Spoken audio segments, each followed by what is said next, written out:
नमस्कार, आपण बघत आहात सत्य टॉक न्यूज। आज मी आपल्याला सांगेन, आता बहुतेकांनी इथं बोलत असताना सांगितलं की दादा आमचा पाण्याचा प्रश्न कधी सुटणार आहे। एवढे लोक आले गेले, परंतु आमच्या इथं पाण्याचा प्रश्न सुटलेला नाही। कुकडीची ओव्हरपास धरणं माझ्या पुणे जिल्ह्यात जुन्नर तालुक्यामध्ये घोड धरण खाली आहे, त्याच्यामध्ये उजनी धरण तुमच्या इकडं कर्जतला लागून तिथं आहे बांबोऱ्यापाशी। अशा पद्धतीनं धरणं जरी असली तरी आज मित्रांनो तुम्हाला सांगतो, देशाला स्वातंत्र्य मिळालं त्यावेळेस 35 कोटी लोकसंख्या होती। आज किती झाली? 140 कोटी। 64 लोकसंख्या वाढवण्याचं काम आपण केलं। त्याच्यात काय जगात कुणी आपला हात धरत नाही। आता चायनालाही मागे टाकायचंय। इतके दिवस चायना पुढे होतं, पण आता चायना एकावर थांबायला लागले आणि आम्ही सांगून दमलोय, अरे बाबा आमच्या लहानपणी आमच्या आजोबाला जमीन होती जवळपास 150 एकर, त्यांना 6 मुलं, त्यांना आधी 25-25 एकर, त्यांच्या मुलांना झाली 2 मुलं, आली 12.5 एकर। आता त्यांना 2 मुलं झाली, आली 6.25 एकर।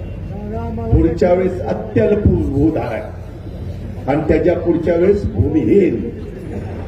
काय करावं, काय कुठनं जमिनी आणायच्या, कुठलं पाणी आणायचं? जेवढं काही सह्याद्रीच्या परिसरामध्ये आम्ही सारखा तिथं अभ्यास करतोय। टाटाच्या बरोबर मध्ये मुख्यमंत्री आम्ही सगळ्यांनी चर्चा केली की टाटाची धरणं ही वीज तयार करायला वापरली जातात। त्या काळामध्ये फक्त पाण्यावर वीज तयार केली जायची, आता न्यूक्लिअरवर, आता वाऱ्यावर, आता सोलरवर, सूर्यप्रकाशावर पंप चालतो की नाही?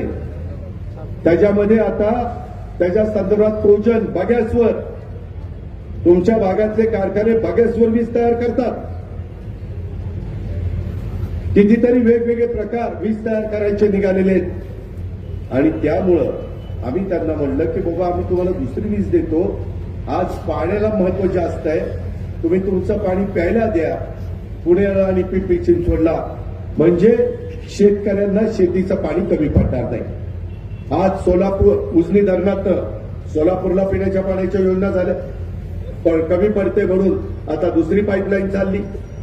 मागं धाराशिव, तिथं आपण उजनीचं पाणी दिलं, उजनीच्या आजूबाजूच्या कित्येक गावांना उजनीचं पिण्याचं पाणी। शेवटी माणूस तुम्ही कुणी मुख्यमंत्री असला तरी धोरण आहे। प्लॅटफॉर्मला लाईक, फॉलो आणि सबस्क्राईब करा। तसंच सर्व नोटिफिकेशनसाठी बेल आयकॉन प्रेस करायला विसरू नका।